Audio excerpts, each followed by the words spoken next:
So now बात करेंगे कि हम एक फंक्शन के अंदर से फंक्शंस को भी रिटर्न कर सकते हैं और वो कैसे करते हैं। बहुत सिंपल है। तो एक फंक्शन क्रिएट करते हैं। फॉर एग्जांपल मैंने लिखा है यहाँ पे एक फंक्शन क्रिएट करते हैं, function funk one, function for funk one हमने इसका नाम रखा। एंड देन इसके अंदर से मैं जैसे रिटर्न करता हूँ एक एरे, हम इस तरह से रिटर्न करते हैं एक ऑब्जेक्ट लाइक दिस। तो अगर मैं यहाँ पे लिखता हूँ console dot log and then function one को हमने कॉल किया, तो क्या होगा, वो जो रिटर्न करेगा वो कंसोल डॉट लॉग को मिलेगा और वो प्रिंट हो जाएगा simply.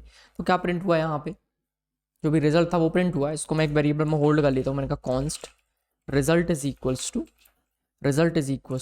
Function one like this. Then इस रिजल्ट में क्या है उसको देख लेते हैं। हमने कहा console dot log and then result को प्रिंट किया, तो क्या आया रिजल्ट में प्रिंट किया, तो एक ऑब्जेक्ट आया। तो अगर मैं इसको कमेंट करता हूँ, हम रिटर्न करते हैं कि एरे, तो हमको रिटर्न हो जाता है एरे। सेम तरीके से हम यहाँ पे रिटर्न कर सकते हैं कोई भी वैल्यू। हमने कहा रिटर्न 90, तो 90 रिटर्न हो गया। नाउ रिटर्न करते हैं यहाँ पे ट्रू, तो ट्रू रिटर्न हो जाएगा।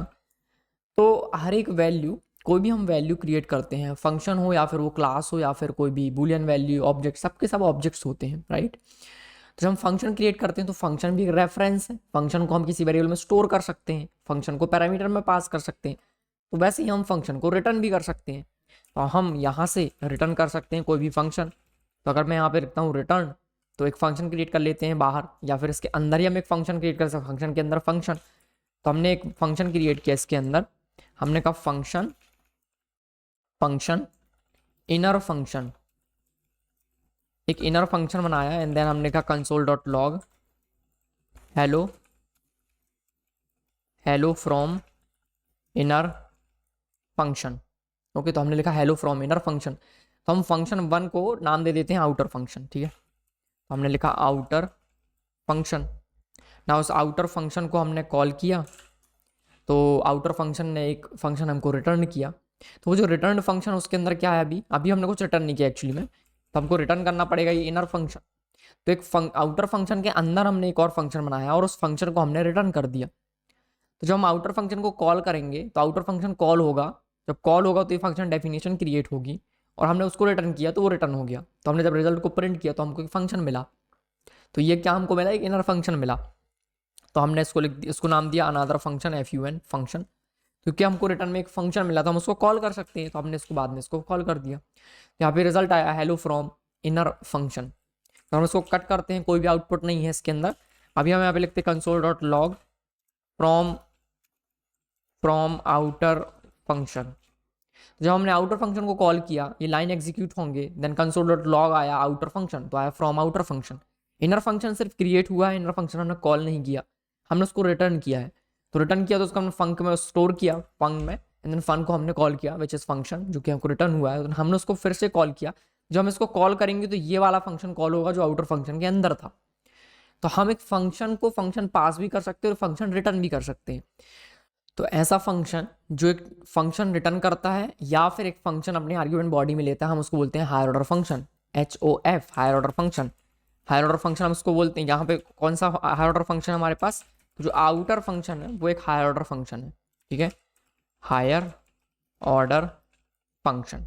ओके, तो हम इस फंक्शन को कहेंगे हायर ऑर्डर फंक्शन। तो हायर ऑर्डर फंक्शन वो होता है जो एक फंक्शन रिटर्न करता है या फिर एक फंक्शन आर्ग्यूमेंट बॉडी में एक्सेप्ट करता है। तो इस केस में अगर हम देखते हैं यहाँ पे जो प्रिंट एफ फंक्शन है, ये आर्ग्यूमेंट में एक फंक्शन ले रहा था, तो हम प्रिंट एफ को भी कहेंगे हायर ऑर्डर फंक्शन। प्लस जो प्रेडिकेट है, प्रेडिकेट हम आर्ग्यूमेंट में पास कर रहे हैं, तो इस प्रेडिकेट फंक्शन को हम बोलेंगे कॉल बैक फंक्शन, ठीक है। तो कॉल बैक फंक्शन कौन सा है, कॉल बैक जिसको हम सेंड कर रहे हैं आर्ग्यूमेंट में, और हायर ऑर्डर फंक्शन वो जो कॉल बैक को एक्सेप्ट कर रहा है या फिर अपने अंदर से फंक्शन को रिटर्न कर रहा है, उसको हम कहेंगे हायर ऑर्डर फंक्शन। तो ये हायर ऑर्डर फंक्शन है।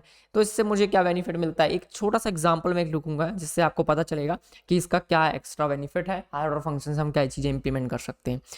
तो एक चीज़ जो हम प्राइवेट वेरिएबल्स क्रिएट कर सकते हैं हायर ऑर्डर फंक्शन से, कैसे, तो देखते हैं। तो सिंपली मैं यहाँ पे लिख देता हूँ कंसोल डॉट क्लियर, तो क्लियर हो गया कंसोल। तो हम यहाँ पे काउंटर एप्लीकेशन बनाना चाहते हैं। बहुत फेमस एग्जांपल आपको मिलता है हमेशा से जब भी आप हायर ऑर्डर फंक्शन की बात करते हैं, तो काउंटर एप्लीकेशन। तो फॉर एग्जांपल मुझे काउंटर एप्लीकेशन बनाना है, उसको इसके लिए एक फंक्शन बनाऊंगा। मैंने कहा फंक्शन, एक फंक्शन क्रिएट कर लेते हैं, फंक्शन इंक्रीमेंट। तो ये क्या करेगा, काउंटर को इंक्रीमेंट करेगा। तो मैंने एक काउंटर वेरिएबल भी क्रिएट करना पड़ेगा, तो let count is equal to 0, initially 0 है। तो इंक्रीमेंट फंक्शन क्या करेगा, काउंट को प्लस प्लस करेगा। तो हमने कहा काउंट प्लस प्लस, तो काउंट का वैल्यू इंक्रीज हो गया। हमने एक और फंक्शन बनाया है जिसका नाम है डिक्रीमेंट। ओके, एक और फंक्शन बनाएंगे, फंक्शन डिक्रीमेंट। तो ये क्या करेगा, काउंट को माइनस माइनस करेगा। तो हमने कहा काउंट माइनस माइनस, परफेक्ट है। एंड देन हम काउंट को प्रिंट कर सकते हैं, सिंपल है। तो अब हम यहाँ पे करेंगे इंक्रीमेंट, तो इंक्रीमेंट हो गया। नाउ हमने कहा कंसोल डॉट लॉग, काउंट को प्रिंट करेंगे तो आ गया यहाँ पे 1। हमने कहा डिक्रीमेंट, एंड देन हमने कहा काउंट को प्रिंट किया जाए, कॉपी किया, पेस्ट किया, तो आया काउंट का वैल्यू 0 हो गया। हमने इसको 2 टाइम्स इंक्रीमेंट किया, 3 टाइम्स, तो 3 हो जाएगा वैल्यू, और 2 टाइम्स को डिक्रीमेंट किया तो फाइनली जो वैल्यू है वो यहाँ पे 1 हो गया। ये तो सही है, लेकिन हम सिर्फ इस काउंटर एप्लीकेशन में उसको 1 से इंक्रीज करना चाहते हैं और 1 से ही डिक्रीज करना चाहते हैं। हम ये नहीं चाहते कि बीच में कोई उसको डायरेक्टली कोई वैल्यू असाइन कर दे, हम ऐसा नहीं चाहते। तो इस एप्लीकेशन के अंदर 1 को काउंट को कोई डायरेक्टली असाइन नहीं कर सकता है। क्या ऐसा कर सकते हैं? तो फिलहाल तो नहीं कर सकते, क्योंकि मैं बाहर इन दोनों फंक्शंस के अलावा भी मैं बाहर से काउंट का वैल्यू को मैं 10 असाइन कर सकता हूँ, 90 असाइन कर सकता हूँ। तो ये नहीं होना चाहिए। तो इसे पब्लिक वेरिएबल हो गया, तो ये वेरिएबल को कोई भी कहीं से भी मॉडिफाई कर सकता है डायरेक्टली, जो कि नहीं होना चाहिए हमारे एप्लीकेशन के हिसाब से। तो इसके लिए हम क्या कर सकते हैं, तो ये जो काम है हम एक हायर ऑर्डर फंक्शन की हेल्प से बना सकते हैं। ये काम कैसे होगा हायर ऑर्डर फंक्शन की हेल्प से, वो मैं आपको दिखाता हूँ। Let me comment this code like this, and then एक मैं फंक्शन क्रिएट करूंगा, फंक्शन काउंटर ऐप। हमने कहा फंक्शन काउंटर, ओके। तो हमने काउंटर के अंदर एक वेरिएबल बनाया, let count is equal to 0, count is equal to 0, okay. Now मैं इसके अंदर ही एक फंक्शन बनाऊंगा जो काउंटर को इंक्रीज करेगा और डिक्रीज करेगा। तो मैंने एक और इसके अंदर फंक्शन बनाया है जिसको मैंने कहा इंक्रीमेंट, और इसका काम क्या है, काउंट को इंक्रीज करना। एंड देन फंक्शन हमने यहाँ पे लिखा डिक्रीमेंट, एंड देन इसका काम क्या है, काउंट को माइनस माइनस करना 1 से, परफेक्ट। तो इस काउंटर फंक्शन के बाहर क्या ये काउंट वेरिएबल एक्सेसिबल होगा? नहीं होगा, ओके। तो इस काउंट को मैं इसके बाहर एक्सेस नहीं कर सकता। तो अगर मैं यहाँ पे लिखता हूँ काउंट इज इक्वल टू 90, तो ये पॉसिबल नहीं है, राइट।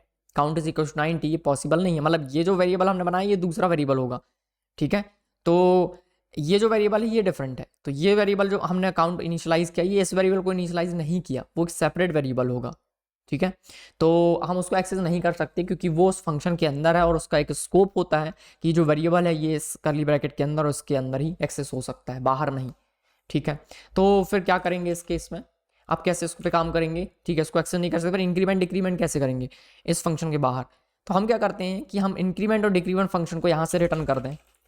हमने यहाँ से किया रिटर्न एक ऑब्जेक्ट रिटर्न कर सकते हैं। हमने एक ऑब्जेक्ट बना लिया, इस ऑब्जेक्ट के अंदर 2 चीजें होंगी, एक होगा इंक्रीमेंट फंक्शन लाइक दिस, एक होगा डिक्रीमेंट फंक्शन लाइक दिस। तो एक ऑब्जेक्ट हमने रिटर्न किया जिसके अंदर 2 वैल्यूज है, इंक्रीमेंट और डिक्रीमेंट, ओके। एक और बनाना पड़ेगा जो उस वैल्यू को रीड करेगा। वैल्यू को रीड करने के लिए एक और फंक्शन क्रिएट कर लेते हैं। हमने कहा फंक्शन प्रिंट क्या करेगा, कंसोल डॉट लॉग काउंट की वैल्यू को प्रिंट करेगा, ना प्रिंट को भी हम यहाँ से एक्सपोर्ट कर देते हैं, मतलब इसको हम रिटर्न कर देते हैं। तो अब क्या होगा, अब हम इस काउंटर फंक्शन को कॉल करेंगे, लेट्स कॉल इट। तो const counter is equal to, हमने यहाँ पे लिखा माई counter is equal to counter. तो इससे क्या होगा, जब हमने लिखा माई count is equal to counter, तो माई काउंटर के अंदर ये वाला ऑब्जेक्ट आ जाएगा क्योंकि हमने इस फंक्शन को कॉल किया है, तो ये ऑब्जेक्ट उसके अंदर से रिटर्न हुआ है। तो हमने यहाँ पे लिखा console dot log just print my counter. देखते हैं इसके अंदर क्या, तो माई काउंटर के अंदर एक ऑब्जेक्ट है जिसके अंदर 3 वैल्यूज है, डिक्रीमेंट, इंक्रीमेंट एंड प्रिंट। तो अब मैं उस काउंट वेरिएबल को डायरेक्टली एक्सेस कर ही नहीं सकता क्योंकि ये फंक्शन का प्राइवेट है। तो मैं उसको कैसे मॉडिफाई करूंगा, यूजिंग दीज फंक्शंस, क्योंकि जब मैं इंक्रीमेंट को कॉल करूंगा तो इंक्रीमेंट इंटरनली इस वेरिएबल को चेंज कर रहा होगा, ओके। तो ट्राई करते हैं इसको। हमने यहाँ पे लिखा माई काउंटर डॉट इंक्रीमेंट, देन माई काउंटर डॉट डिक्रीमेंट, देन माई काउंटर डॉट प्रिंट, तो फाइनली उसका वैल्यू हमको 0 मिलेगा। इंक्रीमेंट करने के बाद प्रिंट करते हैं इसको, तो उसका वैल्यू मिल जाएगा हमको 1 एंड 0। परफेक्ट। इंक्रीमेंट करते हैं 3-4 बार, तो यहाँ आया 3 आया, 3 टाइम्स इंक्रीमेंट हुआ, एक बार हमने डिक्रीमेंट किया देन प्रिंट किया। तो अभी मैं डायरेक्टली इस काउंट को मॉडिफाई नहीं कर सकता। अगर मैं इसी बीच काउंट इज इक्वल्स टू लिख देता हूँ 90, तो वो एक सेपरेट वेरिएबल होगा, तो इसमें मेरे आउटपुट में कोई भी फर्क नहीं पड़ा, राइट। वो हमेशा अपने हिसाब से चल रहा है। ये काउंट डिफरेंट वेरिएबल है, क्योंकि ये जो लोकल वेरिएबल है बाहर तो एक्सेस है नहीं, तो वो उसका डिफरेंट स्कोप है, वो उसके अंदर ही रहेगा हमेशा, तो इससे कोई फर्क नहीं पड़ रहा। तो अब मैं उस वेरिएबल को मॉडिफाई नहीं कर पा रहा हूँ। तो आप ये कह सकते हैं कि जो फंक्शन के अंदर जो वेरिएबल्स होते हैं वो प्राइवेट होते हैं उस फंक्शन के लिए, हम उसको बाहर एक्सेस नहीं कर सकते। केवल इस फंक्शन के अंदर के जो फंक्शंस हैं और अंदर का जो कोड है, केवल वही इस फंक्शन को एक्सेस कर सकते हैं। और ये फंक्शन इसके अंदर लिखा है, बल्कि हम उसको बाहर कॉल कर रहे हैं फंक्शन को, लेकिन वो फंक्शन लिखा कहाँ है, इसके अंदर, तो इसको वो एक्सेसिबल है। तो इन वेरिएबल्स, ये जो फंक्शन है इसको एक्सेस कर सकते हैं, बट बाहर से हम उसको एक्सेस नहीं कर सकते, तो वो जो वेरिएबल वो प्राइवेट है। तो ये एक यूज केस यहाँ पे है कि हायर ऑर्डर फंक्शंस का आप किस तरह से यूज कर सकते हो कि उसके अंदर सब फंक्शंस को रिटर्न कर पा रहे हो। प्लस यहाँ पे एक कॉन्सेप्ट है क्लोजर्स का। क्लोजर्स क्या होते हैं, बहुत आसान सा कॉन्सेप्ट है, बहुत आसान है, एक लाइन का कॉन्सेप्ट है। क्लोजर का मतलब ये है सिंपली कि आपका जो आउटर फंक्शन है उसके अंदर बने गए वेरिएबल या उसकी पैरामीटर में बनाए गए वेरिएबल्स को अंदर के जितने फंक्शंस हैं, इनर फंक्शंस, उसको एक्सेस कर सकते हैं, दैट्स इट। एक फंक्शन के अंदर कोई भी वेरिएबल अगर बना है तो उसको इनर फंक्शन एक्सेस कर सकता है। आप उसको बाद में कॉल करोगे तो भी उसको हम एक्सेस कर सकते हैं। कॉल यहाँ हो रहा लेकिन उसकी डेफिनेशन तो यहाँ है, तो वो इनर फंक्शंस को एक्सेस कर सकते हैं। This is closures. क्लोजर्स में कुछ बड़ी चीज इसमें नहीं है, that is only the thing about the closure. Closure क्या है, आउटर फंक्शन के अंदर सारे वेरिएबल्स को इनर फंक्शंस एक्सेस कर सकते हैं, that's it, this is closure. तो एक बार गूगल में सर्च कीजिए व्हाट इज क्लोजर, एमडीएन का वेबसाइट विजिट कीजिए, पढ़िए एक बार जो मैंने बताया और उसको आप रिलेट कीजिए, एकदम क्लियर हो जाएगा। यही है क्लोजर, जो कि बहुत कंफ्यूजिंग टॉपिक है और बहुत ना कंफ्यूजिंग नहीं है। इस एग्जांपल से आप समझ पा रहे होंगे कि मैं इंक्रीमेंट को यहाँ पे कॉल कर रहा हूँ, लेकिन इसके अंदर जो वेरिएबल काउंट था वो इंक्रीमेंट हो रहा है, तो मतलब ये फंक्शन इसके इनर फंक्शन को, इनर वेरिएबल्स को एक्सेस कर पा रहा है, दैट्स इट। एक चीज और, एक काउंटर बनाया हमने, ये हमारा काउंटर हो गया। इसमें मैंने 3 टाइम्स इंक्रीमेंट किया, एक बार डिक्रीमेंट किया, प्रिंट किया। अब मैं इसको अगर कॉपी करता हूँ, मैं इस फंक्शन को फिर से कॉल करता हूँ एंड मैं इसको नाम दे देता हूँ माई काउंटर 2 लाइक दिस, एंड इसको भी हम चेंज करना पड़ेगा। हमने कहा माई काउंटर 2, और इस वाले काउंटर को हमने कुछ ज़्यादा बार इंक्रीमेंट किया ताकि आपको समझ में आए। तो आप देखोगे कि ये पहला काउंटर है यहाँ पे, तो हम प्रिंट करते टाइम हम यहाँ पे ये भी प्रिंट कर देते हैं कि ये कौन से वाले काउंटर का वैल्यू प्रिंट हो रहा है। तो हमने कहा कंसोल.लॉग काउंटर 1, ओके, ये काउंटर 1 का वैल्यू है, एंड देन यहाँ पे ये काउंटर 2 का वैल्यू है। तो काउंटर 1 के लिए जो वैल्यू था यहाँ पे 2 है, ये 3 है, एंड काउंटर 1 का जो वैल्यू चल रहा है वो 8 एंड 7 चल रहा है, राइट।